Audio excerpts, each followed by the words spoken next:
Oke, sambil saya membuka filenya, kita sudah sampai di penjelasan mengenai frekuensi reuse yang di indikatornya frekuensi reuse itu suatu daerah dibagi dalam klaster-klaster di mana satu klaster itu terdiri dari sekelompok sel yang tentu diberikan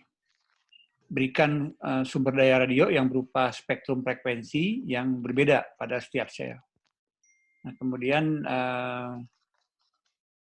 jumlah sel dalam satu klaster itu kita sudah jelaskan minggu lalu, hari Selasa lalu, harus memenuhi kaidah-kaidah yang yang paling utamanya jumlah sel per cluster itu ditentukan dari nilai rasio signal terhadap interferensi yang akan mencukupi. Tapi di situ ada kendala, ada constraint. Constraint-nya itu harus memenuhi kaidah yang I kuadrat tambah J kuadrat tambah IJ, di mana I itu angka bilangan bulat. Gitu. Oke. Nah itu yang terakhir. Saya akan coba lagi buka filenya sekarang.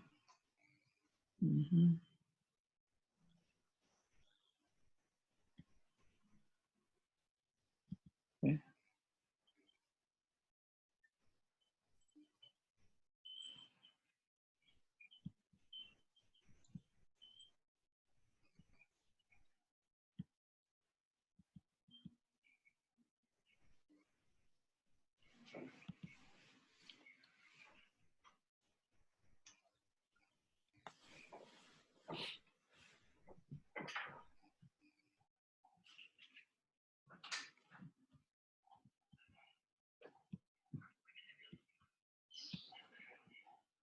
Baik, saya akan share screen.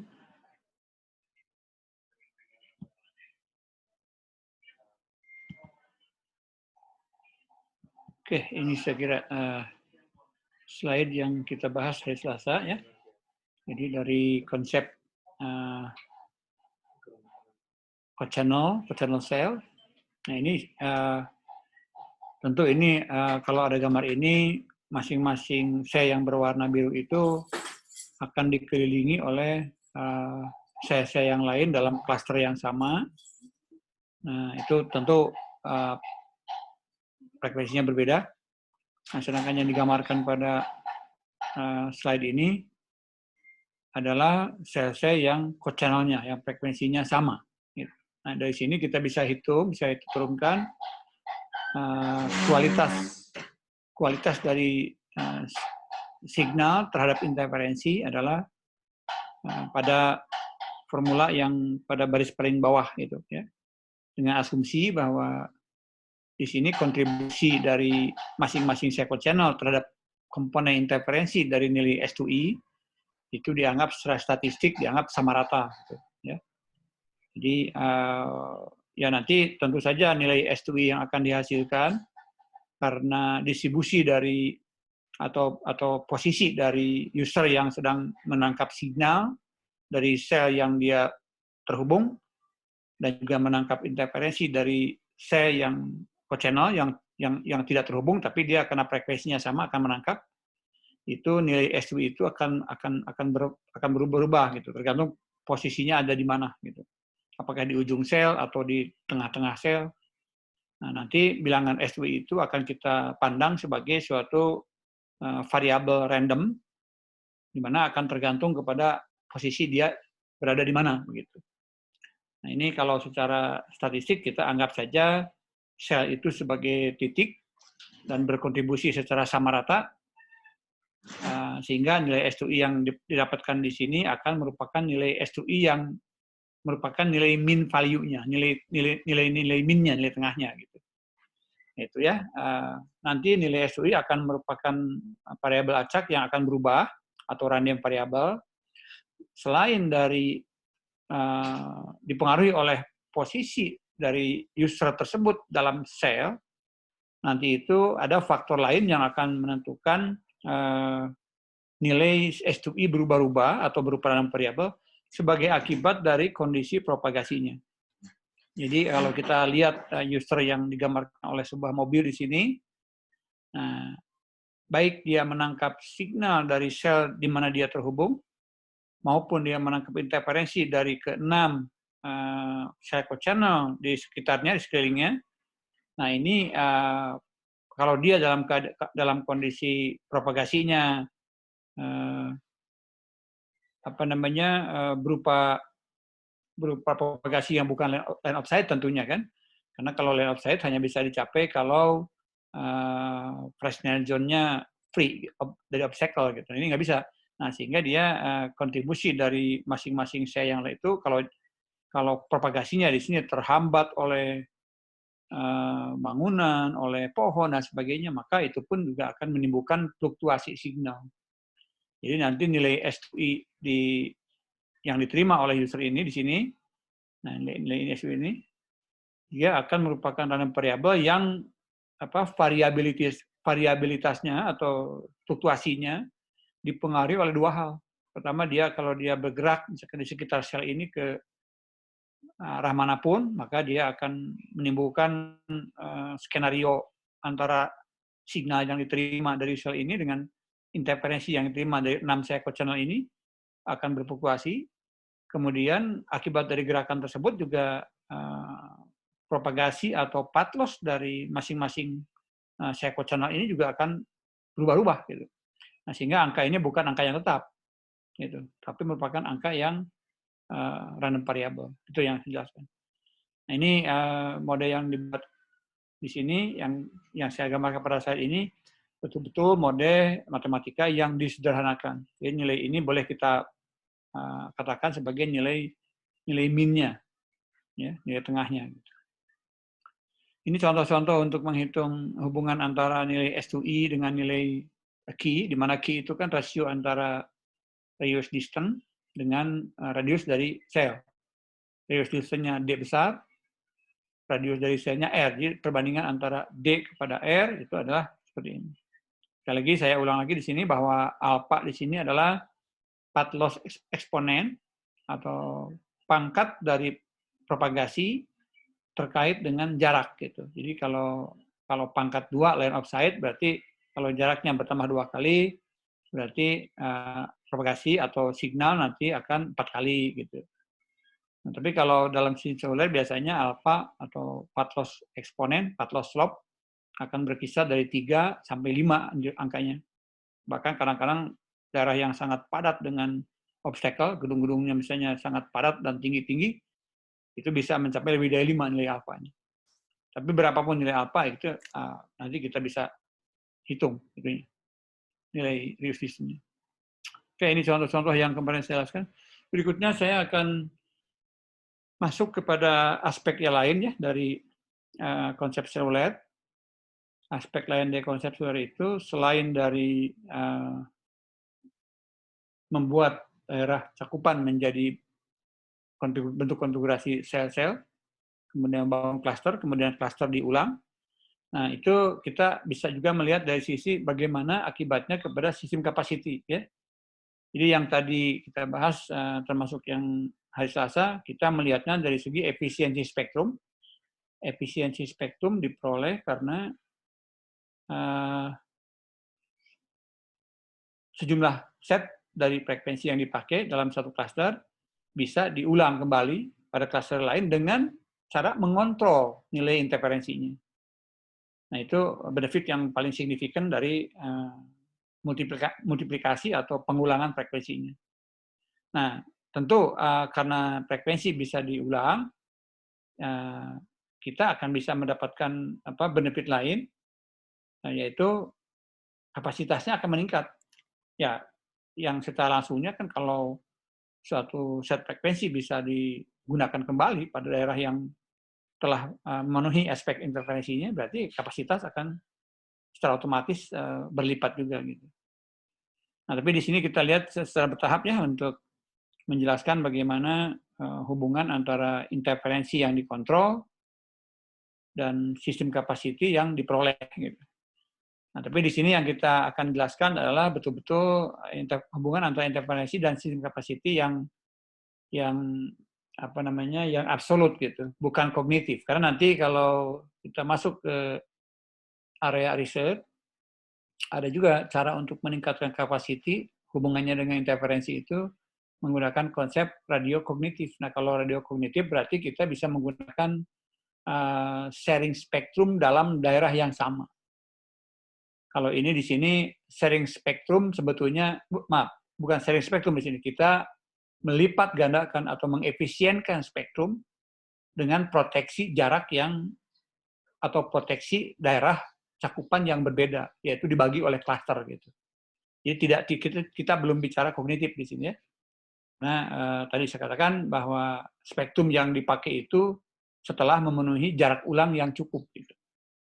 Nah, kalau Anda nanti akan melakukan penelitian, misalkan bagaimana kalau frekuensi itu digunakan pada area yang sama, di mana interferensinya dikontrol juga, itu memungkinkan, yaitu kita menggunakan konsep radio kognitif. Oke, yang kita akan bahas adalah kapasitas secara mutlak, secara absolut, tanpa radio kognitif. Jadi kita akan melihat sumber interferensi yang akan kita perhatikan di sini adalah user-user yang lain ya, atau mobile user pada sel yang sama. Tentu di sini kita jadikan sebagai sumber interferensi. Nah, interferensi dari user yang lain pada sel yang sama itu kita sebutnya adalah nanti bukan co-channel, tapi itu bisa adjacent channel. Karena user-user pada sel yang sama tentu akan menggunakan frekuensi yang berbeda. Sehingga kalau misalnya filter dari setiap slot channel frekuensi yang dipakai kepada masing-masing user itu tidak betul-betul sempurna, maka akan ada leakage atau bocor dari filter, maka spektrum yang sebelah kita akan mengganggu kepada kita. Mungkin boleh dianalogikan dengan seperti hanya kalau menggunakan kabel, karena kabelnya di-bundling misalkan dalam suatu kabel yang besar, maka biasa kita sebut sebagai crosstalk gitu ya. Crosstalk itu artinya dari kabel yang ada dalam satu bundle, frekuensinya ada kebocoran ke kabel sebelahnya, maka itu crosstalk. Oke, nah kemudian dari panggilan yang sel tetangganya juga sama, itu tergantung kepada nanti alokasi channelnya seperti apa, apakah dia menggunakan konsep channel yang berdekatan, atau menggunakan konsep channel yang diberikan selang interval, misalkan untuk supaya menjauhkan antara channel yang berdekatan secara geografis, dijauhkan secara spektrum, nah itu juga ada tekniknya seperti itu. Kemudian dari base station yang lain, ini ke channel yang ini, yang baris ketiga itu, other base station operating in the same frequency band, ini maksudnya saya ke channel.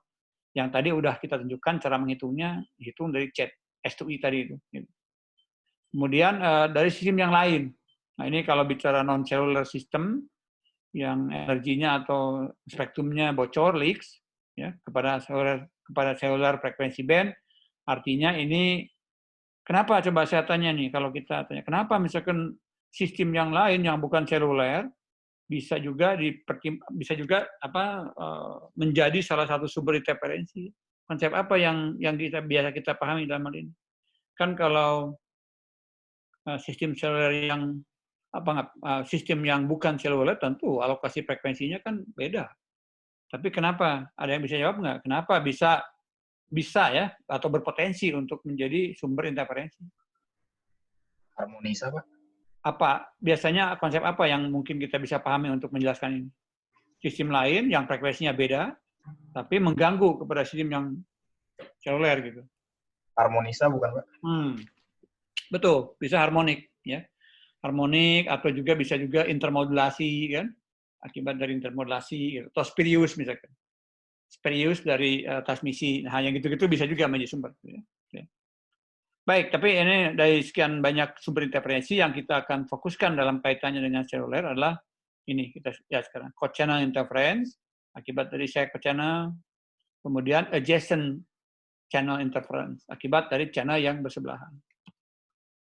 Oke, kita lihat satu-satu. Dua hal yang ini, kenapa ini menjadi dua hal yang dianggap urgensinya tinggi? Karena dia adjacent channel maupun co-channel merupakan dua sumber yang yang yang signifikan kepada kontribusinya kepada interferensi.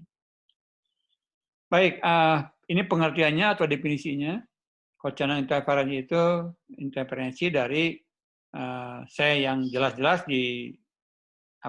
secara sistem dirancang atau didesain untuk menggunakan spektrum yang sama dengan jarak ulang atau pemisahan antara sel itu mengacu kepada perhitungan S2I yang mencukupi. Kemudian adjacent channel interference ini akibat dari channel-channel yang diberikan kepada user-user yang secara geografi berdekatan atau dalam wilayah yang sama atau dalam sel yang sama. Nah, ini dia kalau kita tidak menggunakan teknik untuk menghindari adjacent channel interference, maka akibat dari filter yang tidak perfect, yang tidak ideal, dia akan ada leakage, kebocoran spektrum kepada sebelahnya. Nah, itu yang menjadi konsep pertimbangan interferensinya. Baik, ini beberapa halaman saya skip karena sudah dijelaskan. Nah, ini yang diulang lagi nih, yang co-channel, kita ingat kepada gambar ini, gambar 1C yang dari pengamatan di tengah, ada 6C yang scalingnya. Nah, bahkan begini, kalau untuk area yang katakanlah sangat besar, di mana jumlah klasternya itu cara pengulangannya melebihi dari 1 kali ulang gitu. Kalau ini kan cara pengulangannya, kalau ini sekelompok sel cluster di tengah, kemudian repitasi atau pengulangan dari sel itu hanya diulang sebanyak 6 kali di sini scalingnya. Ya, tentu ini kan ada 6 sel co-channel, di mana perbandingan jaraknya adalah tergantung kepada rasio antara jarak R, radius dari sel yang di tengah, terhadap jarak D, jarak antar sel. Nah, tapi kalau ini pun misalkan ternyata areanya luas sekali atau jumlah dimensi klasternya kecil-kecil, contoh saya misalnya, sehingga di luar sini pun misalkan diulang lagi klaster gitu, karena memang wilayahnya misalkan luas. Nah, tentu ini pun juga ada sel co-channel pada lingkaran kedua. Kalau ini disebut dengan bisa tier istilahnya. Ini tier pertama, artinya karena 1 kali mengulang ya, secara wilayah geografis 1 kali pengulangan dengan 6 klaster di sekelilingnya. Nah, kalau kita luas sekali areanya, kita punya di sini tier kedua namanya.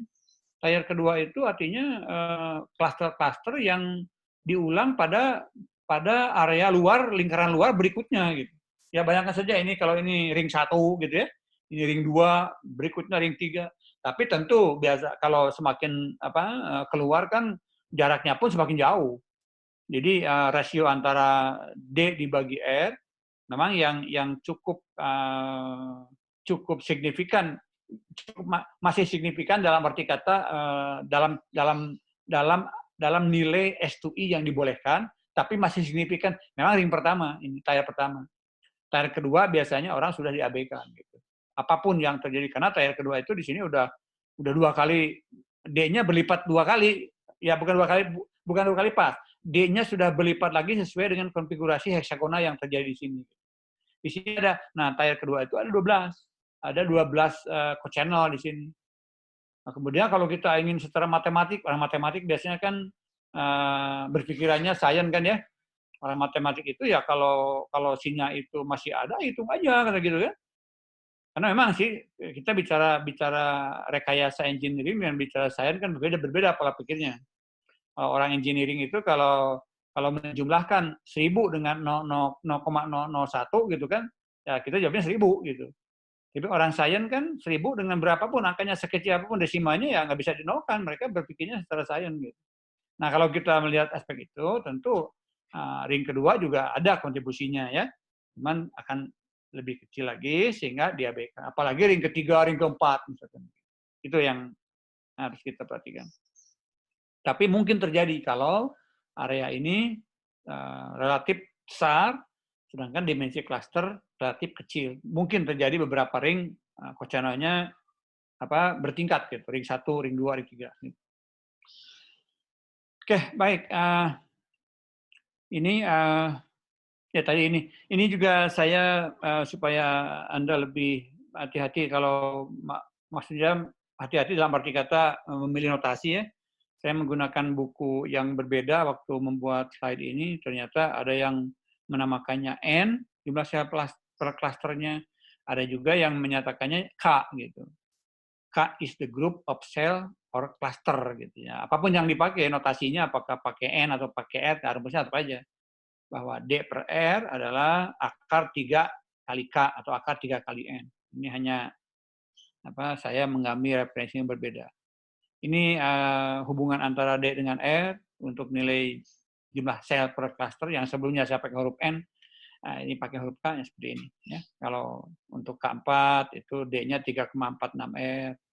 Kalau 7 D-nya lebih jauh lagi, lebih besar, kelipatan dari R lebih besar. Nah, membesarnya kelipatan R kepada D ini akan menimbulkan nanti menyebabkan nilai S2I akan semakin baik, semakin besar artinya semakin baik. Oke, gambar ini sudah dijelaskan juga. Nah, sekarang kita masuk ke cell splitting ya. Memang dalam konsep seluler, terutama yang masih masuk kategori makrosel. Makrosel itu artinya yang dimensi selnya masih ordernya masih kilometer ya. Dulu di awal-awalnya kan sampai puluhan kilometer itu satu sel bisa belasan kilometer. Nah, cuman begitu meningkat kebutuhan kapasitas, nah sebelum mengecilkan dimensi sel, ada cara meningkatkan kapasitas itu dengan cara cell splitting. Ya. Kalau di makrosel, cell splitting itu lebih murah atau lebih mudah dan murah memang biayanya untuk meningkatkan kapasitas. Caranya apa? Nah, ini satu sel heksagonal itu dibagi 3 sektor. Bahkan ada juga yang konsep yang membagi 6 sektor. Ya, dipilah lagi. Jadi kalau dibagi 3 sektor berarti ini sudutnya 120 derajat. Masing-masing sektor ke arah atas kanan, ke arah atas kiri, ke arah bawah gitu. Nah, kalau yang sektornya dibagi sampai 60 derajat berarti dibagi jadi 6 sektor ini. Nah, cuman yang 6 sektor itu tidak begitu populer. Karena apa? Nanti akan ada problem dalam proteksi dari antena. Karena tentu ini kan dalam setiap sel yang berdekatan, kita harus menggunakan sekelompok set frekuensi yang berbeda supaya tidak saling interaksi langsung. Karena kalau sel yang berdekatan kan user-user ada di sini kan berada pada jarak yang sama kan. Nah, itu nggak bisa kita menggunakan co-channel sel yang frekuensinya sama, langsung akan bertabrakan langsung interferensi. Jadi nilai SW-nya 1 gitu. Kalau nilai SW-nya 1 berarti 0 dB kan nggak bisa jalan di modulator. Gitu. Jadi konsepnya dalam sel yang berdekatan ataupun sektor yang berdekatan harus beda frekuensinya. Nah, cuman di sini apa benefit yang kita peroleh dengan cara membuat sektoral seperti ini? Nah, dengan 3 sektor atau 120 derajat, ini antena yang dibuat untuk memilah sektor 120 derajat itu mudah gitu. Karena banyak antena yang penampang radiasinya seperti buah apel kalau dipotong. Ingat, buah apel kalau dipotong kan ya kalau ujung kanan kirinya kita ambil garis lurus dari bentuk apel itu, nah itu akan mendekati kepada sudut 120 derajat gitu. Gitu. Jadi kaitannya dengan masalah kepraktisan atau kemudahan dalam merancang antena yang bersifat menyudut gitu. Ya. Kalau saya yang bersifat heksagonal kan antenanya omni kan, ya antena omni gampang dengan dipol. Kalau dipolnya disusun kan gainnya nambah, tapi tetap radiasinya kan secara horizontalnya penampang dari atasnya kan berbentuk lingkaran lah katakanlah gitu kan. Artinya lingkaran mendekati dengan heksagonal. Gitu. Nah, oke, jadi sektoral ini akan meningkatkan kapasitas.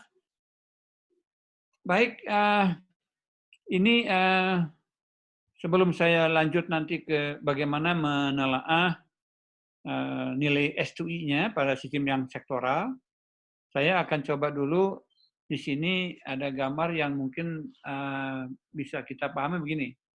Ya. Tadi kan kontribusi interferensi dari sistem yang ada itu yang dominan itu ini dua ya, co-channel interference dan adjacent channel interference. Saya akan coba lihat secara harusnya gambar ini tadi langsung nempel di setelah yang tadi yang mengatakan sumber-sumber interferensi. Jadi gini, sistem konvensional ini ya, dan sistem seluler kita bandingkan sekarang ini.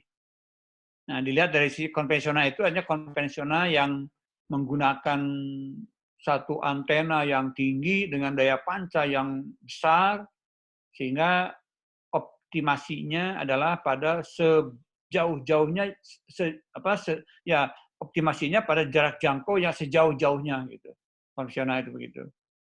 Karena waktu itu kan belum ada keterbatasan dari sisi kapasitas gitu. Ini begitu satu tower tinggi sekali, jangkauannya jauh, itu efektif waktu itu.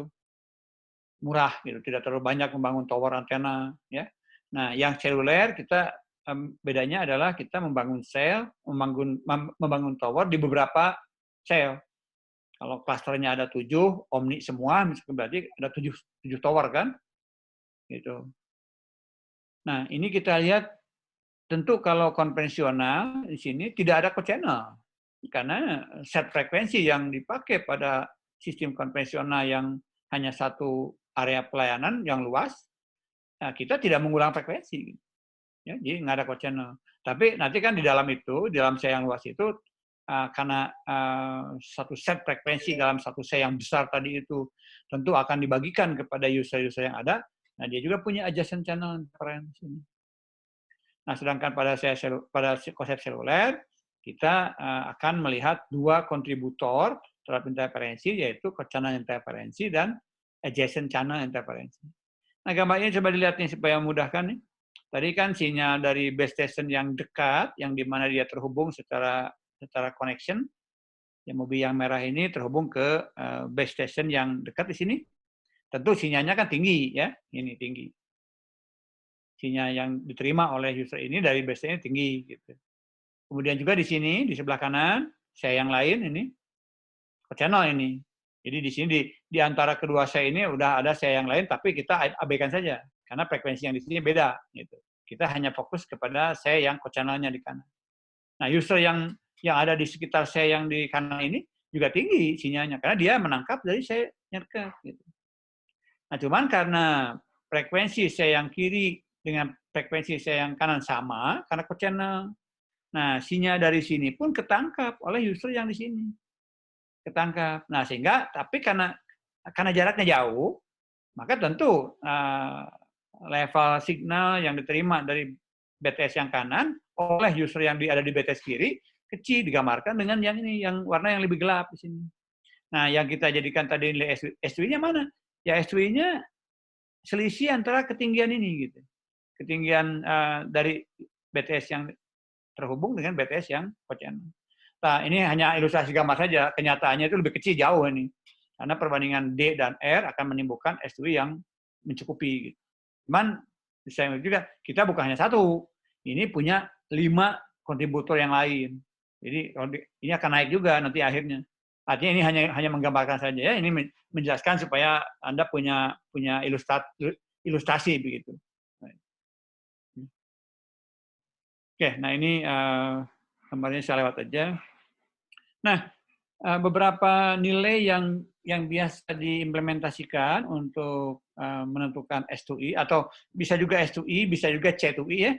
Nah, bedanya S2I sama C2I itu, kalau S2I itu biasanya di output modulator. Kalau C2I biasanya kita bekerja pada antena gitu. Jadi sinyalnya masih berbentuk carrier. Jadi dari C2I ke S2I nanti biasanya kita tinggal bagaimana improvement yang diperoleh akibat dari demodulator. Jadi saya mungkin untuk menjelaskan hal ini bisa S2I, bisa C2I dianggap sama saja, yaitu rasio antara signal yang diinginkan, wanted signal, terhadap signal yang tidak diinginkan atau interferensi, unwanted signal, dari BTS yang co-channel.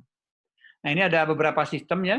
Sistem yang GSM itu digital, ini yang analog yang terkena, yang paling kanan IMPS ini dulu itu. Nah, ini PDC dan PHS juga masuk kategori digital ya. Tapi ini teknologi PDC dan PHS itu sempat masuk ke Indonesia generasi kedua dulu. Cuman karena GSM lebih duluan mendapatkan market, lebih populer, maka PDC dan PHS itu hilang lagi gitu. Nggak berlanjut itunya marketnya gitu. Tapi kalau kita lihat di sini ya perbedaannya hanya menunjukkan bahwa GSM itu karena digital, itu bervariasi antara 9 sampai 12 desibel nilai ZWI-nya. Ya. Sedangkan yang IMPS minimal 18 dB, karena ini analog. Gitu. Oke. Baik. Ini mengulang rumus yang sudah kita pahami. Ini juga. Nah, ini saya akan masuk ke sekarang bagaimana kalau halnya, harusnya ada gambarnya dulu nih. Ini begini. Jadi tadi saya sudah bahas bahwa kalau posisi user itu dalam suatu sel di mana dia terhubung berpindah-pindah, maka kita akan melihat karena tadi angka SWI itu merupakan bilangan yang akan berubah-ubah. Nah, kita ada untungnya, ada benefitnya kalau kita melihat berubahnya dari mana ke mana. Gitu. Kalau kita melihat suatu bilangan itu berubah, maka kita harus tahu berubahnya itu dari mana ke mana gitu. Artinya kita mencari bilangan minimumnya berapa, maksimumnya berapa gitu. Bilangan itu gitu. Nah, itu namanya kita teknik bounding, teknik mencari nilai batas gitu. Dalam matematika kan kita melihat fungsi-fungsi kan nilai maksimumnya berapa, minimumnya berapa seperti itu ya. Nah, ini gambarnya gini. Nah, jadi kalau seorang user itu ada di ujung saya di sini, di kumpulan dari ini, di ujung saya panah ini, tentu kalau kita hitung kembali ya, jarak dari user yang berada di tepi sel di sini ke pusat sel code channel yang ada di dekatnya, itu kalau dihitung secara trigonometri atau skenario geometri ya, dari heksagona, ini jaraknya D kurang R. Nah, ada dua nih jaraknya D kurang R. Nanti kalau Anda penasaran bisa dibuktikan dengan membuat struktur heksagona yang kontinu ya, antara sel-sel code channel dengan sel-sel yang cluster gitu. Ini bisa dibuktikan nih, jarak kedua sel ini D kurang R. Kemudian jarak kepada sel code channel yang ada di sebelah kanan bawah dan kanan atas itu tetap D sini, dari sini ke sini D. Nah, sedangkan jarak yang ke sini D plus R. Nah, ini bagaimana kita menghitung angka yang lebih mendekati kepada angka sebenarnya dari nilai SUI gitu. Ya. Kalau tadi kan dianggap seolah-olah anggap aja usernya di tengah sini kan, di tengah saya yang di tengah ini, tengah-tengahnya juga, maka jaraknya kesemuanya D gitu jaraknya. Nah, sekarang bagaimana kasus kalau posisi user itu di ujung ini? Nah, dengan melihat kondisi begini, tentu kita harus menggunakan rumus ini. Gitu. Jadi nilai SW-nya itu akan lebih akurat kalau ya dihitung sesuai dengan jarak yang terjadi pada lokasi ini. Gitu. Di sini kan ada dua buah sel dengan jaraknya D kurang R, ada dua buah sel yang jaraknya D plus R, dan ada dua buah sel yang jaraknya D. Maksudnya jarak ke sel code channel-nya. Nah, maka rumus ini kalau kita selesaikan, itu akan berbeda dengan yang rumus sebelumnya kan rumus yang sederhananya kan ini jumlahkan. Jadi ini Q itu D per R itu ya ini D per R ada 6, langsung aja dikalikan dengan 6 di bawah. Gitu. Nah, yang ini kita enggak, kita menghitungnya secara lebih teliti karena ada kontributor interferensi kan, dua sel yang jaraknya mendekat sejauh R, dua sel jaraknya tetap D, dan dua sel yang jaraknya menjauh dari D dengan pertambahannya sebesar R. Oke, ini kalau kita hitung, ya, tadi kan angkanya, kalau ini kita menyebutnya worst case. Worst case itu seseorang berada pada tepi, salah satu tepi dari selnya gitu. Nah, kalau kita sebutnya ini sebagai worst case, ini kalau dihitung berdasarkan rumus yang barusan saya tunjukin, ini nilai SW-nya itu 17,3 dB. Jadi sedikit lebih kecil daripada 18 dB. Yang tadi kan kalau selnya 7, supaya ingat, kalau selnya 7, ini kan selnya kalau nggak salah 18 lebih dB-nya itu di mana waktu itu saya coba ke belakang. Untuk sel yang 7 dihitung secara rumus yang model sederhana, kita itu mendapatkan ini ya, 18,65 dB atau 73,3 bilangannya. Kalau kita menggunakan N7. Karena kalau kita membatasi 18,0 atau pas 18 dB, maka N-nya 6,5 kan. Nah, untuk N7 itu kita mendapat angka ini, 73,3 atau 18,6 dB. Nah, ini kondisi mode yang sederhana, dianggap semuanya di tengah-tengah sel. Nah, kalau kita hitung kembali worst case itu tadi saya gambarkan modenya seseorang yang bergerak ke tepi sel sini. Nah, dihitung untuk 7 sel, kita mendapatkan angka hanya 54,3, cukup jauh. Ya, dari 73,1 ke 54,3 lumayan jauh. Walaupun dalam desibel kan hanya beda sedikit gitu ya. Yang tadi 18,65 dB, ini 17,3 dB. Tapi ini mengecil karena kita sebut sebagai worst case. Nah, sehingga boleh kita simpulkan sementara. Artinya apa? Kalau kita melihat hanya sebagai dampak dari posisi user itu di mana kita modelkan, maka tentu kalau orang ini, user ini bergerak kemanapun di sini, di sekitar saya, selama dia belum handover ke saya yang lain, maka nilai SW-nya itu dia akan berada pada nilai terendahnya ini 54,3, ya. Dan rata-ratanya tadi kan rata-rata ya, rata-ratanya 73,1 atau 18,65 dB. Jadi akan di situ dia swing. Itu kalau akibat dari perubahan posisi atau lokasi dari user itu gitu. Sekali lagi saya tekankan nanti yang akan berkontribusi lagi kepada nilai S2I, artinya variansi atau dinamika dari perubahan nilai fluktuasi nilai S2I akan bertambah lagi sebagai akibat dari terjadinya propagasi yang juga tidak uniform gitu antara sel-sel ini. Gitu. Ya ini investasi ya. Saya harus sebelum ke handover sebentar saya cek lagi. Ini ada beberapa yang mengulang ini ya. Ini gambaran yang lebih teliti dari gambar yang saya dapatkan dari buku referensi, saya copy di sini. Terus, ya.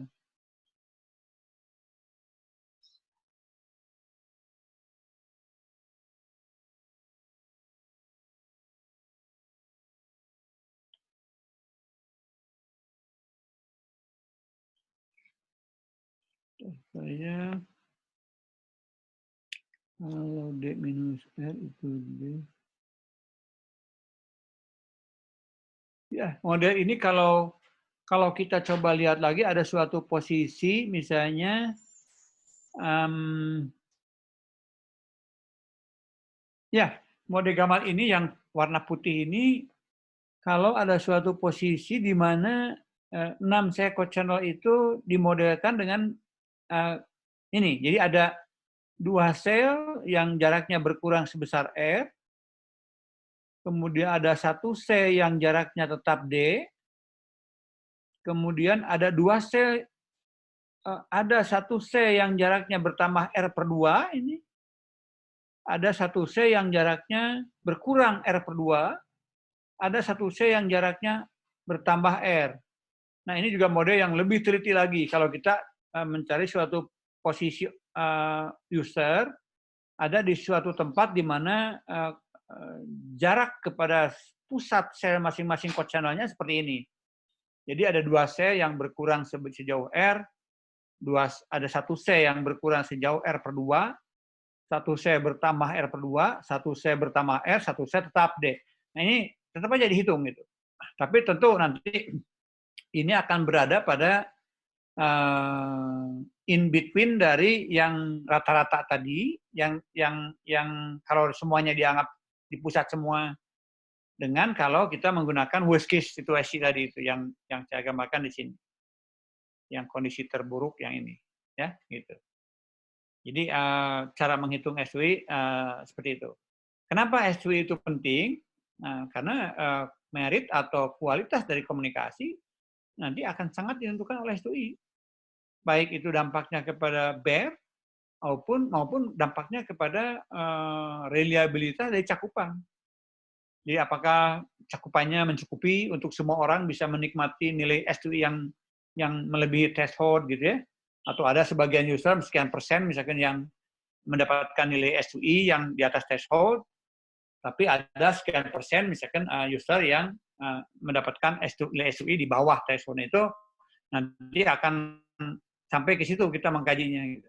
Jadi service level agreement dari operator nanti akan sampai ke situ. Berapa kehandalan cakupannya, berapa persen gitu. Itu sekitar 5 slide tentang handoff-nya. Handoff itu di sini karena kalau terjadi mobilitas, jadi bukan orang yang diam di suatu lokasi. Nah, tentu kalau dia akan menyeberang dari satu share ke share yang lain, tidak bisa dia loncat dari share yang di tengah ke share channel yang 6 di sekitarnya. Memang kalau kita melihatnya loncat begini kan dia tidak perlu handoff. Karena apa? Karena frekuensi yang dipakai pada share ini dan 6 channel sama. Tapi ingat bahwa di antara share yang kita menjadikan sebagai observasi terhadap share channel-nya pasti diselingi oleh beberapa share yang berbeda frekuensinya. Artinya kalau seseorang bergerak, misalkan kemanapun dia bergerak, dia akan melewati share-share yang berbeda frekuensinya. Nah, kalau share berbeda frekuensinya, dia harus pindah channel. Nah, itu yang disebut handoff. Nah, di sini akan saya jelaskan ya, strategi handoff itu apa yang dipakai, mungkin silakan nanti dibaca wording-nya, kata-katanya di sini, definisi-definisinya, saya akan jelaskan konsepnya aja. Kalau konsepnya kita menggunakan ini. Kalau handoff itu. Di sini digambarkan ada base station 1, kemudian base station 2 di sini. Nah, ini kalau menggambarkan untuk handoff, tentu frekuensi di BS1 dengan BS2 pasti beda frekuensinya. Ya. Nah, sehingga untuk strategi handoff yang perlu adalah ketika seseorang berada pada boundary antara dua share ini, dia harus menggunakan pemakaian channel lebih dari satu gitu. Artinya mobil user itu kalau sedang menerima sinyal dari BTS, dia harus tune up kepada dua buah channel, yang satu channel dilayani oleh BS1, satu channel lagi dilayani oleh BS2. Makanya nanti dalam alokasi channel, operator kalau satu set frekuensi di BS1 ada sekian channel, kemudian satu set frekuensi di BS2 ada sekian channel, nah dia harus mereserve, harus memisahkan jumlah channel tertentu untuk diberikan kepada user yang sedang mengalami handoff. Nah, ini tentu perlu data statistik. Ya. Jadi si operator harus punya data statistik dari hasil experience selama melayani customer, seberapa banyak tingkat mobilitas dari para usernya gitu. Tentu ini bukan hal yang mudah, tapi kan datanya ada dari recording di BTS-nya. Nah, sehingga kalau dia misalkan punya 30 channel di base station A, punya 40 channel di base station B, nah dia harus tergantung kepada tingkat atau jumlah orang yang secara rata-rata statistik, misalkan dalam sebulan, dalam interval waktu tertentu diamati, berapa banyak orang yang handoff supaya dia ya dapat melayani orang yang handoff gitu. Ya. Oke, itu yang pertama itu. Jumlah channel harus di-reserve sebagian tertentu sesuai dengan experience masing-masing operator terhadap customer-nya untuk diberikan sebagai handoff channel. Karena sekali lagi, ketika dia dalam posisi akan melakukan handoff, dia harus tuning kepada keduanya gitu. Ke channel yang terkonek ke BS1 dan juga ke channel yang terhubung kepada BS2. Nah, lalu bagaimana keputusan handoff-nya di sini prosesnya? Kita lihat gambar ini. Gambar ini menunjukkan tentu kalau seseorang ini bergeraknya misalkan dari BS1 menuju ke BS2 misalnya. Jadi kalau bergeraknya dari BS1 ke BS2, maka kita akan bisa melihat level signal yang pada channel yang ditangkap dari BS1 karena dia menjauh toh, bergerak ke kanan berarti menjauhi BS1, mendekati BS2, tentu sinyal yang channel level sinyal dari channel yang dari BS1 akan mengecil dan level signal dari channel yang dia tangkap dari BS2 membesar. Nah, di sini konsep untuk mendevelop suatu algoritma dalam menentukan hand-off kapan terjadinya, kita harus membuat threshold. Artinya harus membuat nilai-nilai level signal yang aman. Di sini konsep pola pikirnya begitu. Anda anggap aja sebagai suatu orang yang akan membuat suatu algoritma memutuskan pada saat level berapa pada channel yang dari BS1 dan pada saat level berapa dari kana yang diterima dari BS2, dia harus melakukan pindah frekuensi. Gitu. Artinya pindah frekuensi itu gini, mula-mula dia menangkap dua-duanya, kemudian dia akan melepas salah satu.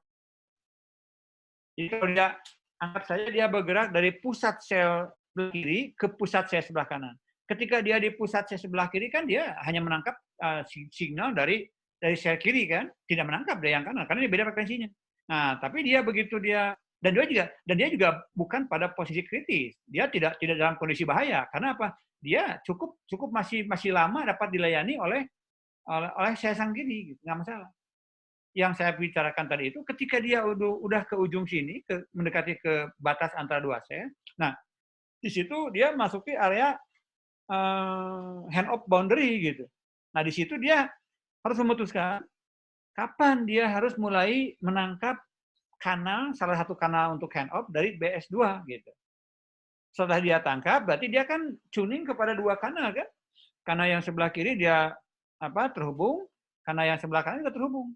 Artinya dia memang mengkonsumsi resources secara berlebihan. Artinya dia memakai kanal yang lebih dari yang dia butuhkan untuk komunikasi. Tapi dia butuhkan untuk keperluan dia jangan sampai terputus gitu. Nah, itu yang terjadi ya. Jadi mulai dia kapan dia mesti menangkap dua channel. Nah, setelah dia menangkap dua channel, dia harus mengukur. Channel dari sebelah kiri akan terus mengecil kalau dia bergerak ke kanan. Channel yang dari kanan akan bertambah. Nah, dia juga berikutnya harus memutuskan kapan dia saatnya untuk melepas yang kanan sebelah kiri dan dia langsung hanya terkonek atau terhubung kepada kanal yang kanan. Gitu. Nah, itu konsep-konsep seperti itu, fungsi objektifnya seperti itu. Constraint-nya apa? Constraint-nya itu gini, kalau dia terlalu early, terlalu awal misalkan menangkap channel, maka tentu okupansi kepada channel yang dipakai untuk hand-off akan terlalu lama. Kalau okupansi kepada channel untuk hand-off terlalu lama, berarti dia mengkonsumsi sumber daya radio terlalu lama. Akan merugikan kepada orang lain. Gitu. Karena seperti saya katakan tadi, jumlah channel yang dialokasikan oleh operator itu tidak terbatas. Dia punya batas. Misalkan dari 30 kanal itu hanya 4 atau 5 misalkan yang di reserve untuk keperluan hand-off. Artinya, kalau dia terlalu awal untuk menangkap dua channel, dia akan boros gitu, tidak efisien gitu. Jadi kalau dia terlalu terlambat untuk menangkap dua kanal untuk hand-off, dia ada kemungkinan tewas sebelum menangkap kanal gitu. Itunya fungsi constraint-nya. Jadi untuk mendevelop ini, untuk mendevelop algoritma yang bisa memberikan proses hand-off yang bagus, tentu itu tidak mudah gitu. Nah, di sini yang mungkin Anda bisa, ini terbuka untuk riset. Kalau Anda misalkan tugas akhir, silahkan. Kalau Anda misalkan tugas akhir, nanti misalkan akan membuat suatu model ya, model hand-off yang Anda bisa buktikan nanti bahwa algoritma yang Anda usulkan misalkan lebih memberikan efisiensi atau effectiveness kepada prosesnya. Anda misalkan bisa melahirkan algoritma di mana angka-angka threshold atau nilai ambang dari kapan Anda mulai menangkap dua channel dan kapan Anda harus melepaskan satu channel, Anda buktikan kinerjanya dengan simulasi misalnya bahwa algoritma yang Anda develop di sini bisa memberikan hasil yang lebih efisien dan efektif. Itu suatu hal yang akan ada kontribusi dari Anda kepada riset masalah operasi terbuka. Anda kalau berakhir jangan terlalu muluk-muluk misalkan bicara canggih-canggih 5G, 6G, udah selesaikan aja ini. Anda akan mengembangkan suatu algoritma di mana nanti Anda bisa buktikan proses hand-off dari dua buah share yang berdekatan, Anda bisa tunjukkan kinerjanya, konsumsi channelnya misalkan efisien sebentar saja, tapi tentu nanti konsennya kan probability untuk drop call-nya kecil misalkan begitu. Karena kalau hand off itu kan nanti potensinya kalau tidak baik diatur algoritmanya, di sisi lain, di satu sisi Anda bisa memboroskan sumber daya radio dalam ini channel, atau Anda bisa kinerjanya buruk, misalnya probability drop call-nya tinggi, gitu. Ya, itu contoh saya memberikan gambaran untuk kalau Anda mau melakukan penelitian di suatu aspek tertentu dalam seluler ini. Gitu. Silakan, itu masih sangat terbuka untuk melakukan riset di situ. Baik, bergerak. Jadi saya tadi kan mengatakan di sini kalau bergerak dari A ke B, ilustrasinya sebenarnya di sini. Jadi ini, ya, kapan dia terkoneksi satu kanal saja di sini kiri, ketika dia masuk ke boundary antara dua sel untuk handover itu dia menggunakan dua channel yang dari BTS kiri ini, channel yang dari BTS kanan ini, gitu. Ya. Nah, tentu ini akan secara bagaimana mengontrolnya tentu ke sentral kan, ya. Seseorang itu menggunakan satu channel dari BTS atau menggunakan dua channel dari dua BTS, tentu di sini ada pengontrolnya di switch-nya, di sentralnya, gitu. Ya, gitu. Nah, dia kalau sudah selesai persiapnya, dia selamat, dia pergi ke saya yang di kanan. Oke, ini channel interference dan system capacity. Coba saya lihat di sini. Tadi kan kalau konsep interferensinya sudah jelas ya. Channel itu nanti diukurnya oleh nilai S2I atau C2I yang akan dipengaruhi oleh nilai D per R atau Q gitu. Oke, ini nilai-nilai yang diperoleh untuk jumlah sel per cluster yang beda-beda. Jadi saya banyak pengulangan di sini karena menggunakan dua buku referensi. Tapi tidak apa-apa, dampaknya kepada Anda mudah-mudahan dengan diulang-ulang begini Anda bisa mengingat lebih bagus. Ini sudah. Ini juga konsep hubungan antara level signal dengan jarak sudah. Ya. Oke. Ini tadi sudah untuk situasi di mana perhitungan S2I bisa lebih akurat. Nah, ini saya juga mengambil dari buku referensi lain ya. Kalau saya coba besarkan ini, mudah-mudahan bisa jelas. Atau saya besarkan lagi sedikit ya, sampai 200 kali. Nah ini kalau kita lihat, ini nilai C2I yang betul-betul diturunkan secara lebih komprehensif. Jadi di sini kita menggunakan konsep di sini jumlah sel per cluster. Kemudian ini kan C2I dihitung sama dengan 3 kali K dipangkatkan gamma per 2. Nah, dalam kurung besar ini, dalam bracket yang besar ini sebelah kanan, ini menggambarkan kita melibatkan semua possible tire. Jadi kalau secara matematik, pengulangan cluster itu dianggap sampai tak berhingga gitu. Ya matematik kan begitu. Angka tak berhingga itu berapa saya juga nggak tahu. Nah, angka 6 ini adalah tire pertama. Artinya kontributor terbesar kepada interferensi. Angka 12 di sini kontributor dari tire kedua kalau klasternya di-repeat atau diulang berlanjut gitu. Tire berikutnya ini tire ketiga. Ya, 18 ada co-channelnya. Ya, nah, jadi angka ini model matematik yang digambarkan di sini menunjukkan akurasi yang jauh lebih bagus ketimbang model yang kita sederhanakan sebelumnya. Ini tambah titik-titik di sini ya kalau ada tire ke-4, tire ke-5 tentu akan bisa dihitung. Nah, secara statistik ini orang sudah menurunkan bahwa nilai C2I yang lebih mendekati kondisi sebenarnya kalau pengulangannya dilakukan secara berlanjut, ya ada tire pertama, tire kedua, tire ketiga, seterusnya, ini menghasilkan rumus seperti ini. Gitu. Jadi 3 kali K jumlah sel per cluster dipangkatkan 4 loss slope ini gamma dibagi 2 dibagi 6 kali ini fungsi zeta dari gamma minus 1. Nah, fungsi zetanya apa ini?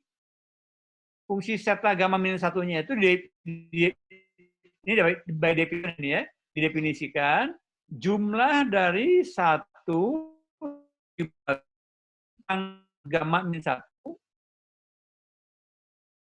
nya bisa diturunkan menghasilkan angkanya tak berhingga ini nilai ini satunya. Kalau enggak ya, kalau gamma sebenarnya 3 sampai 5 ini nilai gamma yang lazim dipakai model pada sistem seluler. Nah, kita bisa mendapatkan angka-angka ini. Kesimpulan dari rumus terakhir ini, kalau zeta gamma min 1 bila tak berhingga, berarti ini masuk ke sininya untuk kasus gamma sama dengan 2 yang line of sight, ini kan zeta gamma min 1 nilainya tak berhingga, berarti ini 0 nilainya. Artinya apa? Kita bisa menyimpulkan, kalau C2 nilainya 0, artinya kan sistem nggak bisa berjalan. Nah, sehingga bisa kalau kita gunakan konsep line nasi itu dengan space loss, konsep terapkan. Karena dia akan selalu menghasilkan nilai C2-nya 0. Ya. Nah,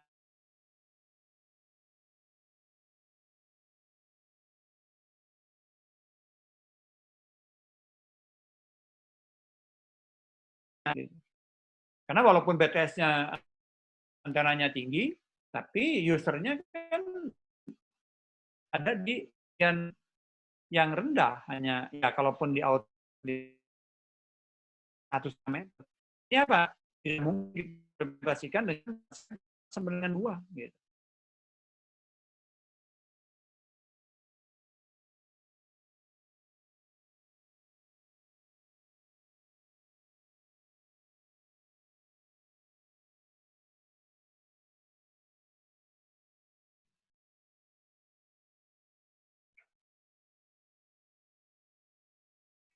Nah, saya berusaha ada mute. Apakah suara saya masih kedengaran sekarang? Tadi sempat putus-putus, Pak. Tadi mungkin koneksi internetnya nggak stable ya. Bisa jadi, Pak. Oke, saya coba. Sekarang gimana? Membaik lagi nggak sekarang? Udah kedengeran sih, Pak. Mungkin internetnya nggak stabil juga di rumah saya ini. Ya. Oke, tapi coba aja. Anda raise aja. Angkat tangan aja kalau cara ngasih tahu saya gimana? Apa Anda bersuara atau gimana? Atau chatting? Oh, saya nggak baca nih. 17 not, oh barusan ya. Suara dan videonya putus-putus. Oke, kalau sekarang udah bagus, saya lanjutkan boleh ya. Oke, oke, ada di sini kita. Jadi kita udah bagus suaranya, udah kedengaran sekarang?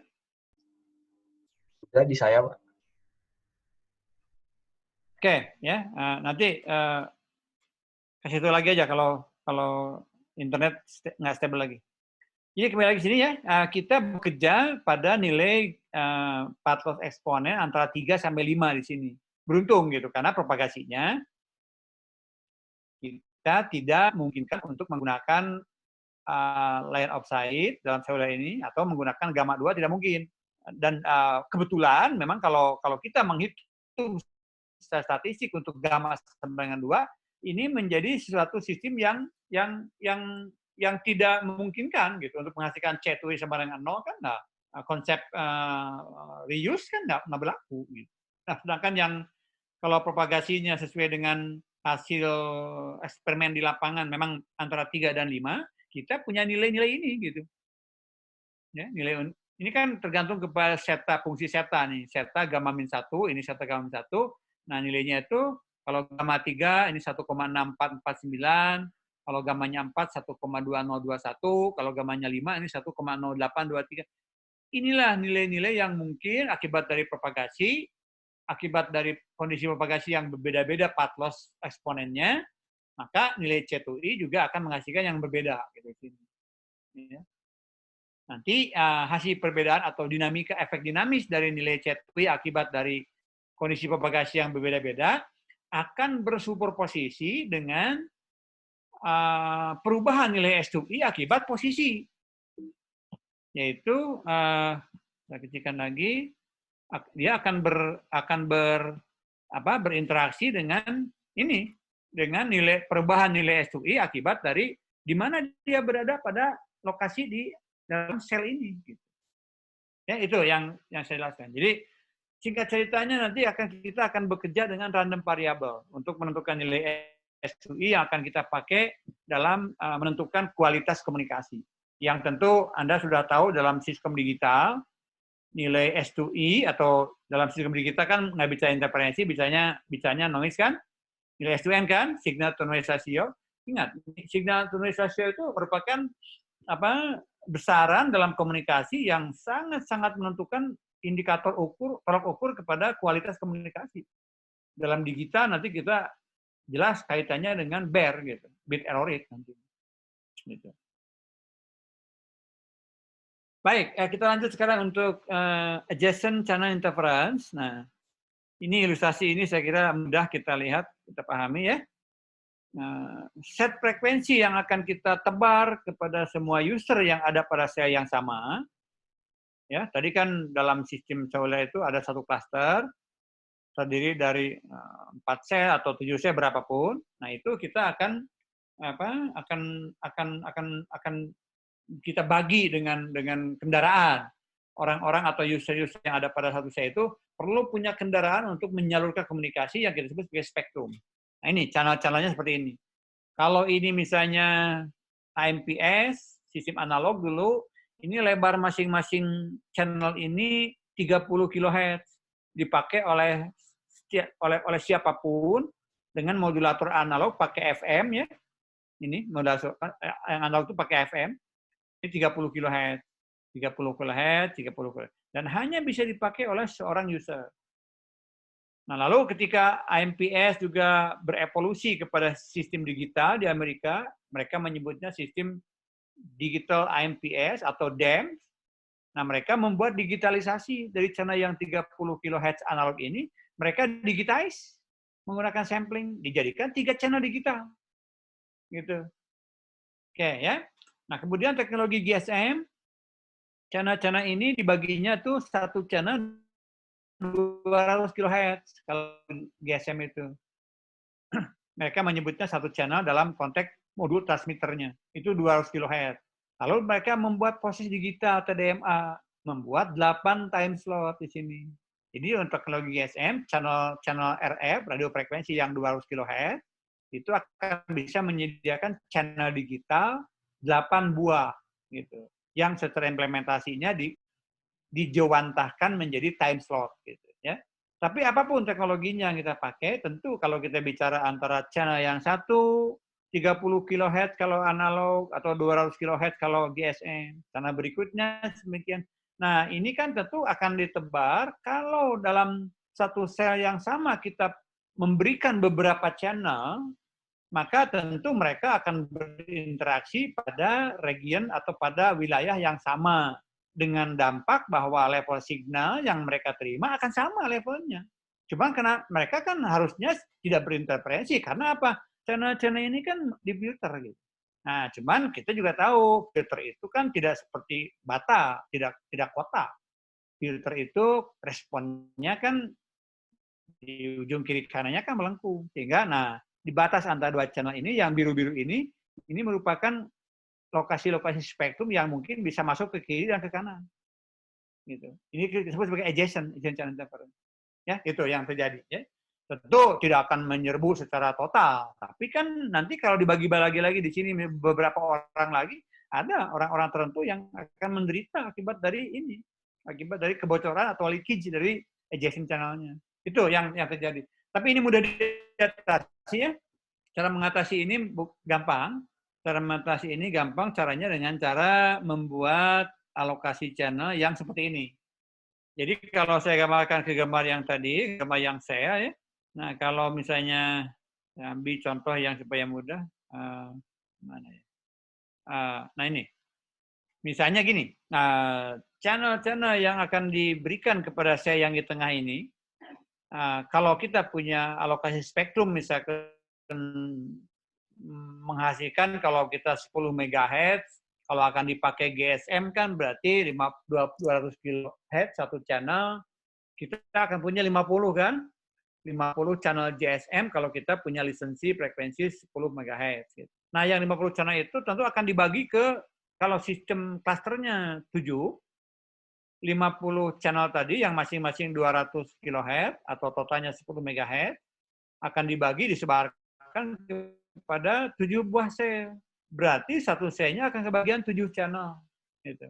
7 channel yang masing-masing kalau GSM 200 kHz. Nah, caranya apa?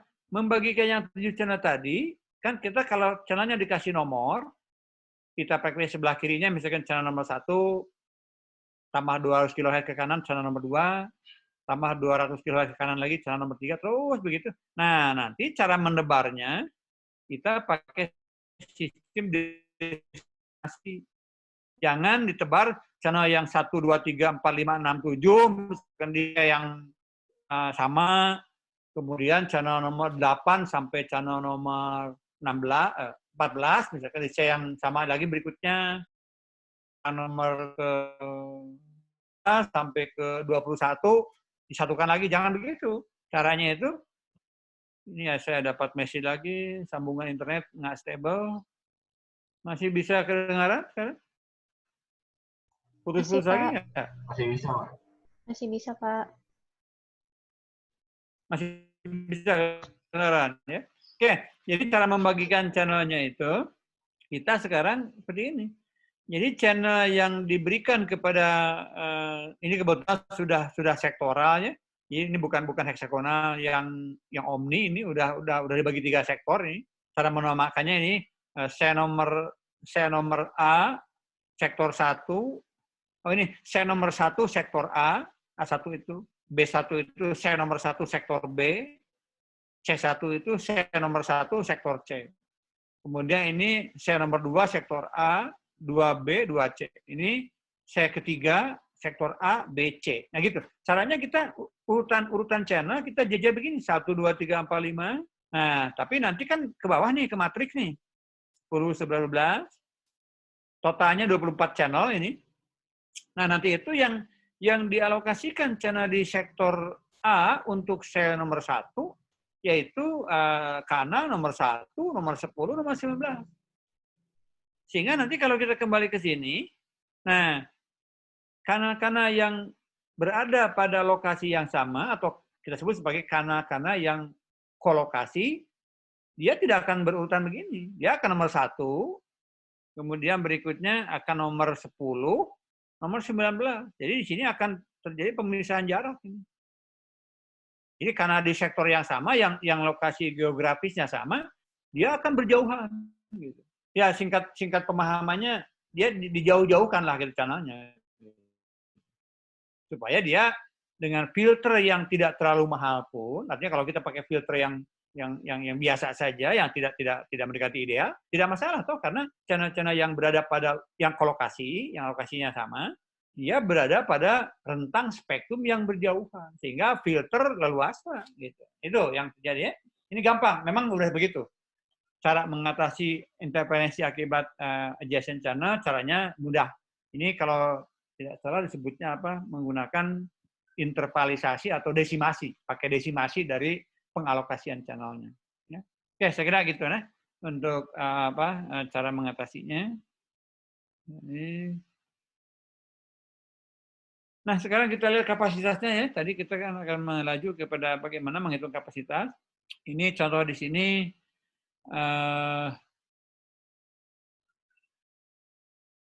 Ini rancu juga saya menulis karena masalah K dan N ini di sini kan bertukar-tukar gitu. Jadi di sini notasinya K itu jumlah channel per sel. Oh ya, kalau K bukan rancu ini. K kecil itu jumlah channel per sel. Artinya kalau jumlah sel per klasternya di sini kembali ke huruf N ya, notasinya N, kembali ke yang semula, bukan K besar di sini. Jadi jumlah sel per cluster atau cluster size kita pakai notasi N, yaitu ini bisa 4, 7, 12 atau 19. Kemudian K ini adalah jumlah channel dalam satu sel. Tadi waktu saya mencontohkan 10 MHz, dipakai GSM, berarti kita punya 50 channel total. Kalau pakai jumlah sel per clusternya 7, berarti satu sel akan terdapat 7 buah sel. Nyisa 1, gitu. Kan kalau 7 sel, masing-masing dengan 7 kan 49. Kita punya 50, kita sisakan 1, gitu. Nah, ini jumlah channel per sel yang 7 tadi itu K kecil di sini. Nah, maka tentu jumlah total dari channel yang kita miliki ini akan menghasilkan nilai K kecil kali N. Jadi dalam contoh yang tadi 10 MHz dibagi 200 kHz GSM, maka K-nya 7, N-nya 7 di sini. Dengan kita punya sisa 1 channel. Gitu. Nah, kita sebutkan di sini frekuensi reuse faktornya 1/n di sini. Nah, sekarang yang terjadi apa? Kalau kita cluster direplika sebanyak M kali, artinya tadi satu cluster 7C itu kita repeat gitu. Kita ulang di geografi yang luas gitu. Misalkan sebanyak M kali, ya bisa M-nya 10 kali atau 3 kali berapapun, maka di sini gampang ngitung kapasitasnya tinggal ya linear dengan jumlah pengulangan cluster. Jadi di sini kita akan mendapatkan nilai M kali S gitu. Kalau di repeat 10 kali ya kita nambah 10 kali kapasitas. Itu yang dimaksud dengan dampak dari penggunaan seluler terhadap pertambahan kapasitas. Ya, ini perhitungan statistik ya. Nanti kalau kita misalkan setelah dikurangi oleh, kan kalau sistem seluler itu kan ada kana yang mesti di-reserve untuk hand off kan, ya. Tadi saya jelaskan kan waktu hand off itu ada sejumlah kana yang kita reserve untuk hand off. Nah, semakin banyak pengulangan, apalagi dimensinya semakin kecil, tentu akan semakin banyak juga jumlah channel yang harus di-reserve untuk keperluan hand off. Nah, itu kita sebut sebagai overhead gitu, ya.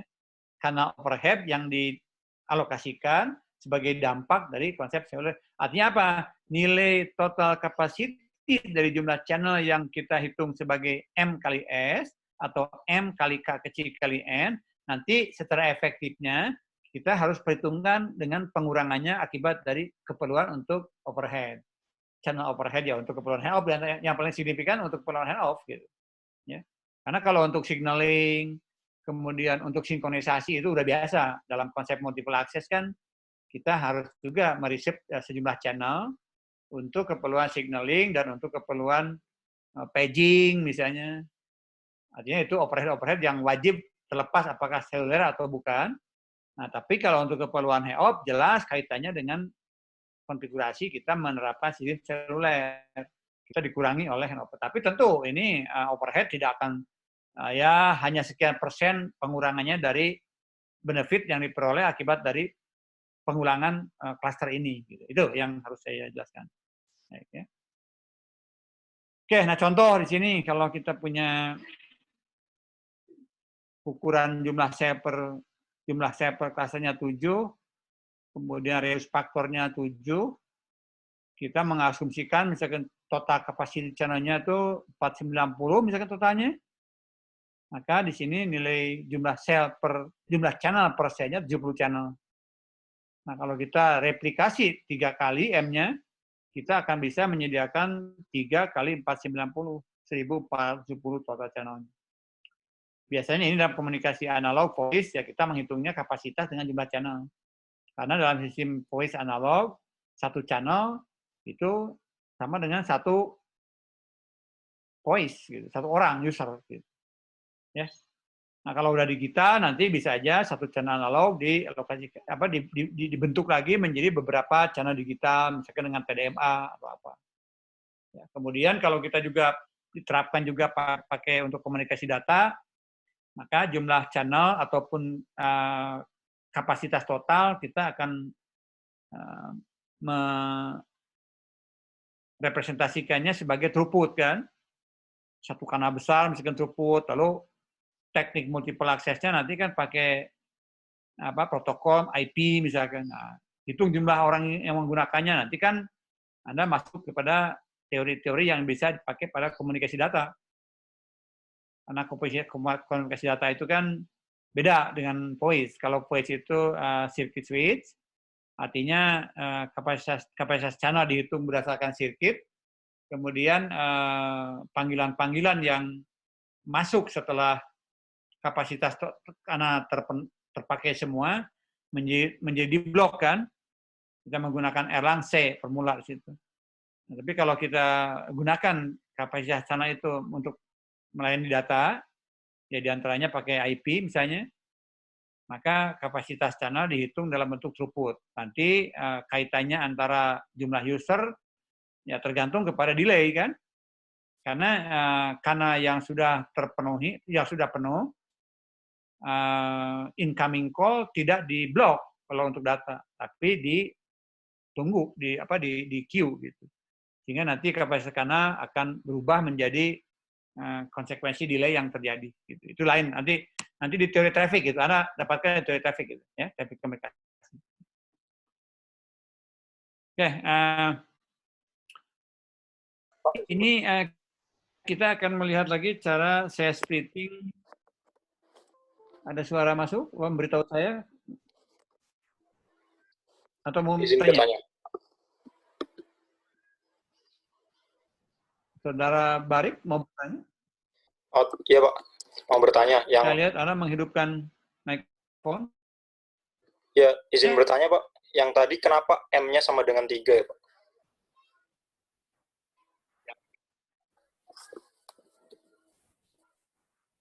Tapi suara Anda nggak jelas, putus-putus juga sekarang. Coba lagi. M-nya kenapa 3 Pak tadi? Yang contoh M-nya kenapa 3? Ini contoh saja.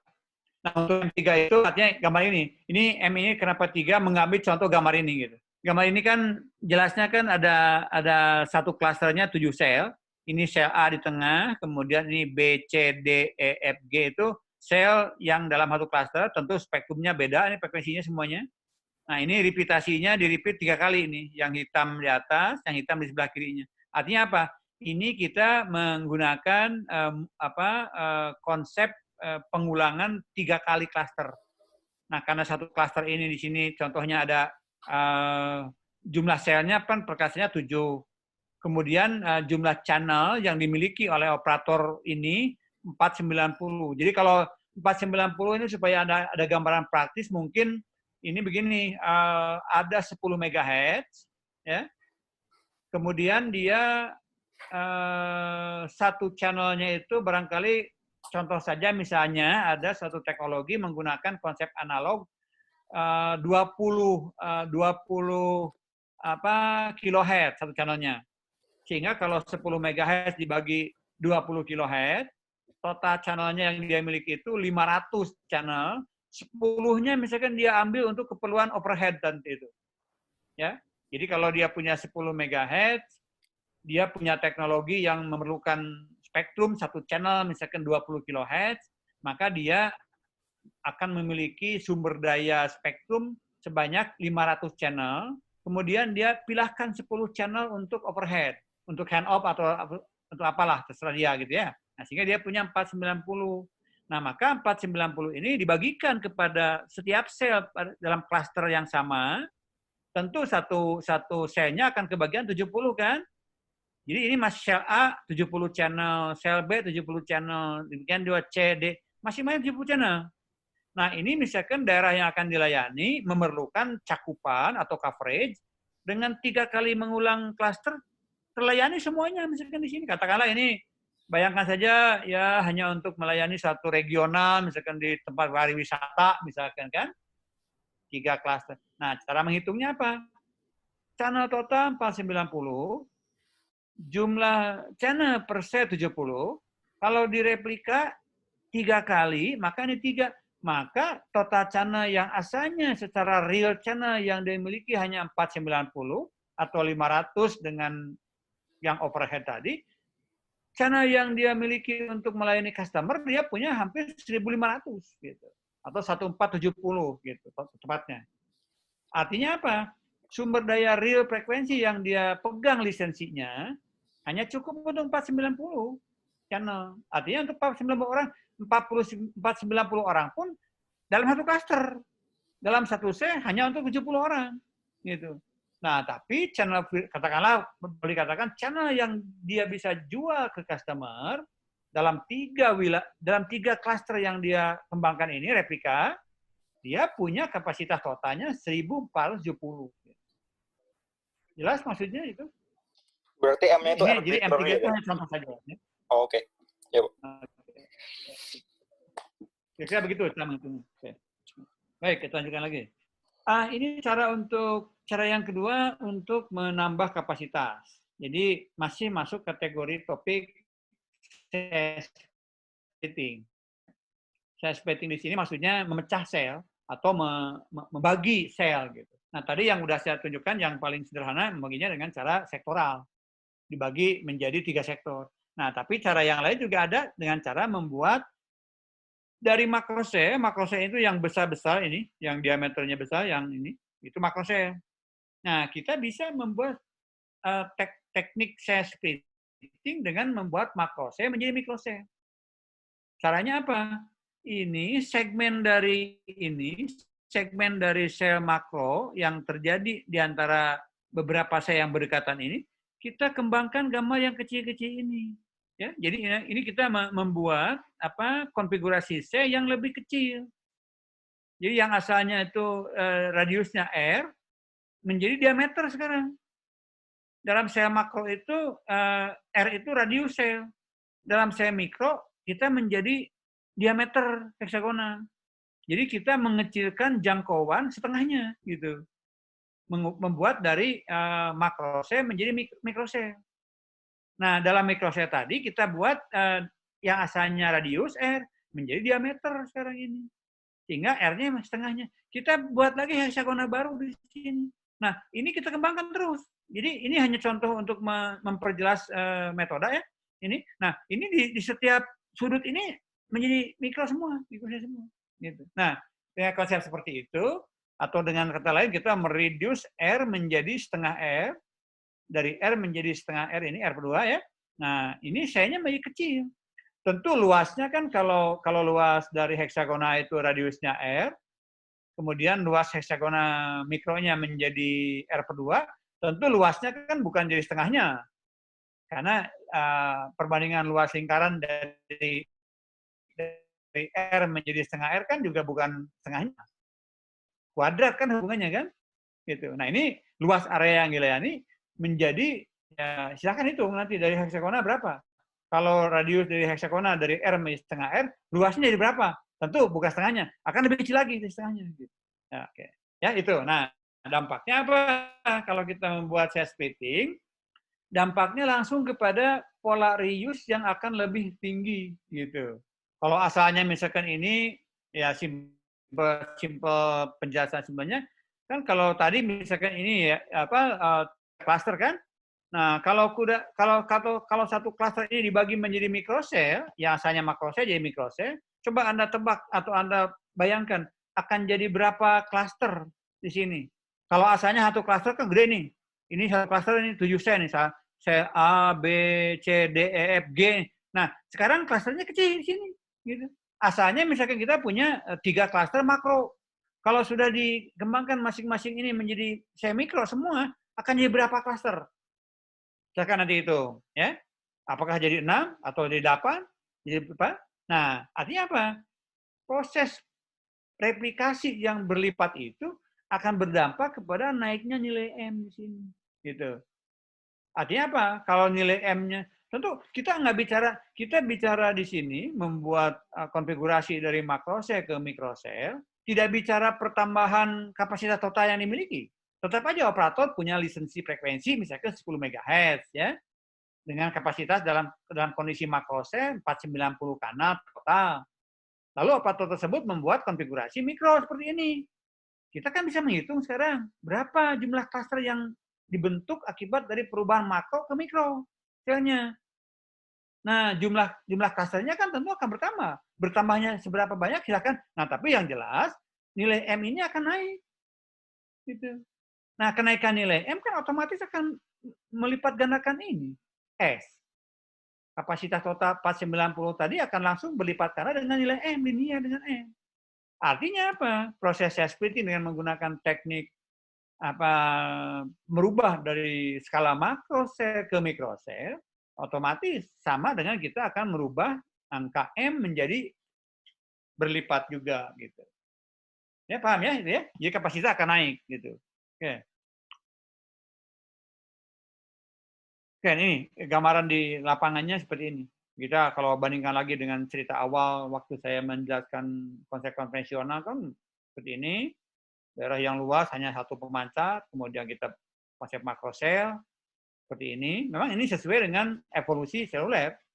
Jadi sistem seluler yang kita jalani itu sejak tahun 90-an, masuk ke tahun 2000-an, sekarang 2010, 2020. Memang begini perkembangannya. Jadi kita semakin sekarang kita sekali lagi di generasi keempat kita sudah berada di bukan lagi dari makro ke mikro, tapi kita udah berada di femto sekarang. Nah bahkan ada juga sebelum ke femto itu ada pico. Anda sering mendengar picose kan? Picose itu masih menggunakan sama-sama dengan mikrose, tapi mikrose ini nanti dibikin lagi konfigurasi klaster yang lebih kecil lagi. Yang ini kan kalau dari makro puluhan kilometer, mikro itu ya beberapa kilometer, kemudian pico di bawah 1 kilometer, femto ukurannya puluhan meter. Gitu. Jadi kita udah di level femto sekarang untuk dimensi. Dampaknya tentu seperti yang saya jelaskan dari makro ke mikro ini, kemudian juga ada dari mikro juga ke pico, ke femto, bahkan ada juga sektoral gitu.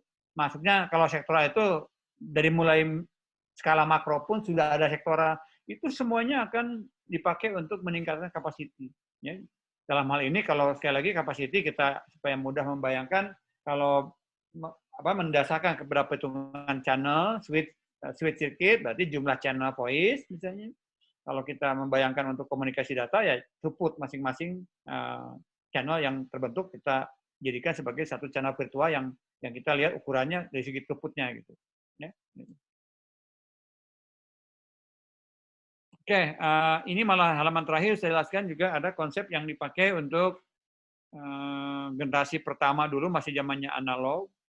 Kan sistem telekomunikasi seluler analog itu sebelum ada GSM di Eropa kan yang muncul ke permukaan itu negara-negara di sekitar kita sebutnya negara Nordik gitu ya. Finlandia, kemudian Swedia di sekitar itu negara-negara yang cikal bakalnya sistem seluler. Nah, mereka malah menggunakan istilah cell splitting dengan metode Stockholm ring. Stockholm itu ibu kota apa? Swedia. Ya, ini namanya, Pak. Ya, namanya Stockholm ring itu konsepnya ya mirip-mirip lah. Mereka menggunakan cara yang simpel. Jadi kalau satu sel yang berbentuk hexagona atau bentuk lingkaran ini dibagi menjadi 6 buah sektor ya. Tadi kan saya sudah singgung, ada juga yang membagi 6 sektor dengan konsekuensi antena masing-masing sektor harus betul-betul ketat gitu. A, B, C, D. Nah, mereka menggunakan simpelnya ya cell splitting-nya itu di ini. Ini bukan membesar, ini mengecil sebetulnya ini. Oh, maaf, ini keluar. Balikannya dari yang jadi kita Stockholm ring itu membuat pengulangan dari sektor ke arah luar. Jadi sektor A, B, C, D, E, F di lingkaran dalam ini dikembangkan ke arah luar. Nah, sehingga dia punya layanan baru di setiap sektor, tapi penamaan C yang mewakili identitas frekuensi spektrum disilang gitu. Jadi sel A dengan sel A yang dalam lingkaran dengan sel A hasil pengembangan ring ini posisinya dijauhkan gitu. Jadi A di sini ke atas kiri akan di-co-channelkan dengan A yang ke bawah kanan gitu.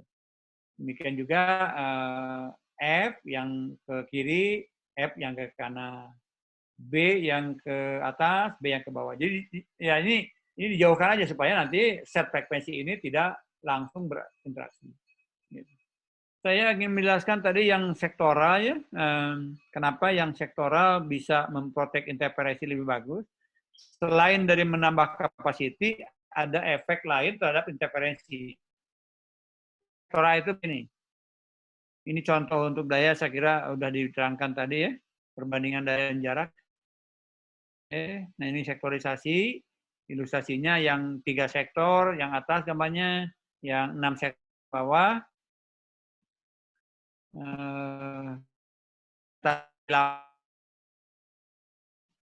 Lihat tower yang di atas ada antenanya seperti ini.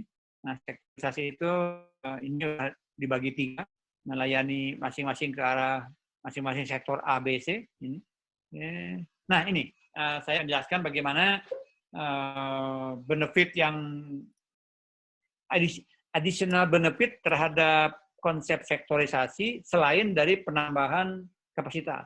Ini bisa menambah kapasitas dan bisa mereduce interference gitu. Karena apa? Contoh kalau sebelum sektorisasi, maka karena antenanya omni, sel yang atau user yang ada pada sel tengah ini kan tentu akan menerima dari semua sel co-channel yang ada di sekitarnya. Ini penomoran sel di sini pakai angka ya, bukan pakai huruf.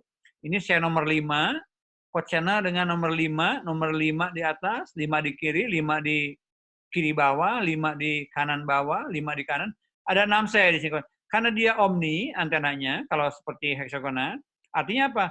Kalau omni kan memancar ke segala arah secara horizontal. Ke depan, belakang, kiri, kanan, mancar. Artinya apa? Ini akan menangkap semua sinyal omni dari semua sel co-channel yang di sekitarnya. Gitu.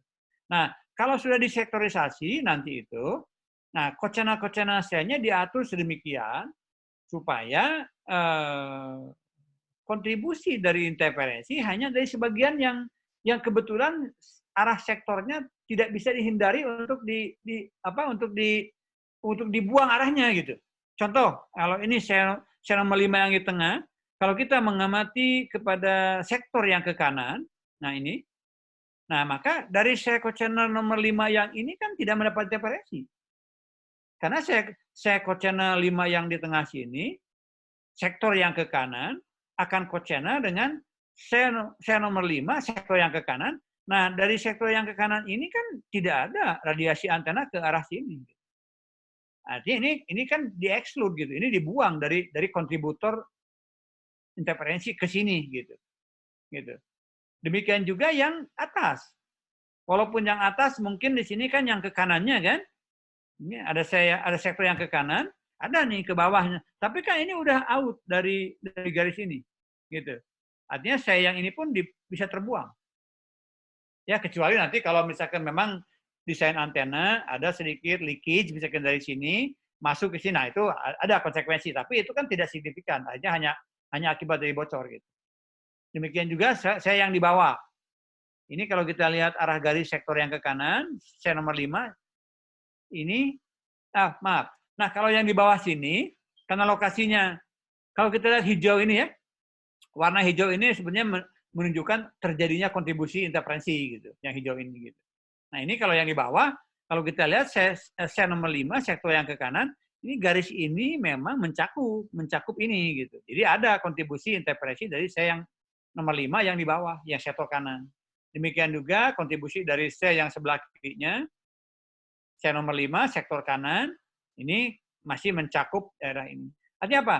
Dari yang asalnya kita memperhitungkan 6 buah sel yang berkontribusi kepada interferensi dari sel yang di tengah, sekarang hanya tinggal 2 atau 3 sektor yang akan menimbulkan kontribusi interferensi kepada sel yang di tengah. Itu benefit tambahan sebagai akibat dari sel splitting yang menggunakan metode sektorisasi. Ya, itu yang terjadi. Oke, ini beberapa, saya lihat ini sekitar 2 slide lagi, 3 slide lagi, ilustrasi untuk konsep-konsep splitting yang udah kita bahas tadi ya. Ini kan yang kiri makro sel, yang kanan jadi mikro, udah saya jelaskan tadi. Ini sektor yang 3 sektor maupun yang 6 sektor, udah dibahas. Oke, ini gambaran untuk implementasi di lapangannya. Ini saya mengambil contoh gambar dari generasi pertama, di mana istilahnya masih pakai MTSO ya, Mobile Telephone Switching Office. Nah, kira-kira ini sektor ini gini. Jadi dalam BTS itu nanti antenanya akan dipasang seperti ini. Kalau dilihat secara bentuk fisiknya seperti gambar yang kecil di bawah ini. Nah, ini antenanya ada di setiap sudut ya. Ini menunjukkan antena yang mencakup sektor radiasinya. Dan kalau ini dibesarkan, coba saya besarkan implementasi yang lebih ini lagi. Nah ini, ya. Nah yang 3 antena ini biasanya pakai diversitas juga. Jadi untuk sektor yang mengarah ke bawah, ke arah ke depan kita, mengarah ke arah kita, berarti antena kanan dan kiri ini. Gitu. Kemudian sektor yang mengarah ke sebelah kanan kita, berarti antena yang di kanan depan kita ini dengan yang di belakangnya ini. Kemudian sektor yang mengarah kepada kiri kita, belakang, sektor yang di belakang, antena belakang ini sama ini. Nah ini biasanya 2 antena ini sebagai receiver, diversitas, kemudian dalam implementasinya itu ada antena yang pemancar di tengah di sini, gitu. Antena sektorisasi. Nah kalau untuk bagaimana membuat antena sektoral, nanti pakai susunan. Jadi Anda sudah kuliah antena, kita kan bisa mengatur atau merancang suatu antena yang membentuk pola radiasi yang sesuai dengan yang kita harapkan. Tentu kalau untuk susunan antena biasanya tidak dibikin dengan antena tunggal ya. Kalau antena tunggal itu secara brief hanya bisa menghasilkan 2 kategori besar dari radiasi. Kalau berbasis dipol berarti dia akan omni. Kalau berbasis antena reflektor, misalkan parabola, dia akan point to point. Kalau antena sektor 60 derajat atau 120, kita bisa mengembangkan bentuk antena secara sintesa diagram dengan menyusun. Yang disusunnya terserah, mau dipol, mau helix, apapun. Tapi konsep untuk membuat antena bersifat sektor biasanya dalam praktis tidak dibuat dengan antena tunggal. Tapi kita menggunakan konsep array, konsep susunan.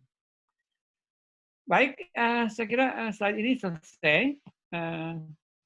Masih ada waktu 2 menit, mungkin saya beri kesempatan. Kalau masih ada yang ingin bertanya, silahkan.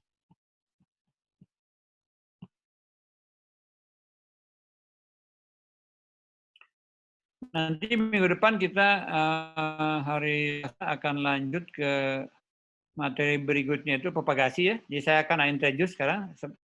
Bisa menunggu pertanyaan kalau ada tanya. Tadi kan waktu kita bicara nilai S2I itu akan sangat dipengaruhi oleh posisi user yang sedang kita observasi dan juga kondisi propagasi. Nah, kondisi propagasi untuk model-model yang kita bicarakan pada topik yang menyangkut tentang reuse frekuensi yang terkait dengan nilai S2I, kita kan hanya mengambil nilai path loss eksponen kan, yang tadi saya simbolkan dengan alfa atau dengan gamma gitu.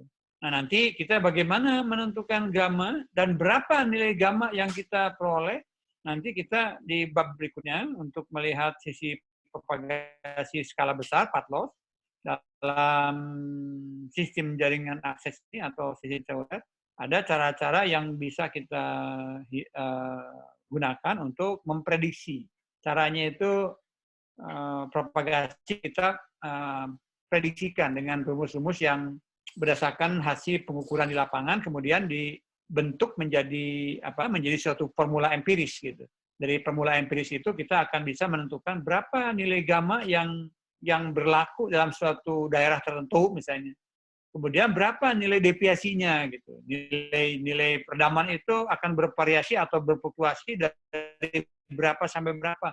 Nah, sehingga kita akan makanya ini Anda perlu basic yang cukup kuat dari PropStat ya. Dalam PropStat kan Anda belajar random variable, bagaimana kita menghandle suatu besaran di mana besaran itu akan memiliki sifat random variable. Bicara random variable kan kita bicara nilai tengah atau nilai mean, dan kita bicara juga nilai deviasinya atau variansinya. Gitu, ya. Terus yang kedua, Anda coba juga siapkan knowledge Anda untuk regresi. Karena membentuk formula empiris dari hasil pengukuran data, itu kita akan menggunakan konsep-konsep yang berlaku pada teori yang kita katakan waktu kita membuat formula dari hasil pengukuran kan pakai regresi. Apakah itu regresi linear atau regresi non-linear, tapi prinsipnya sama. Kita membangun suatu formula matematik berdasarkan dari data scatter yang kita hasilkan dari pengukuran. Itu yang akan kita siapkan untuk memahami konsep propagasi partikel dalam skala besar yang akan kita mulai dari kuliah hari Selasa minggu depan. Baik, kalau tidak ada pertanyaan, kita close. Saya lupa menghidupkan absen ya, jadi mungkin saya akan berikan waktu sampai jam 8 malam barangkali nanti. Silakan, yang saya lihat di sini kehadiran 45 orang ya. Oke, jadi saya lupa tadi di awal kuliah tidak setting, jadi silakan ngisi absen sampai jam 20 malam nanti saya akan open itunya di SIG-nya. Terima kasih. Kalau ada pertanyaan, mohon diri. Assalamualaikum warahmatullahi wabarakatuh. Selamat sore.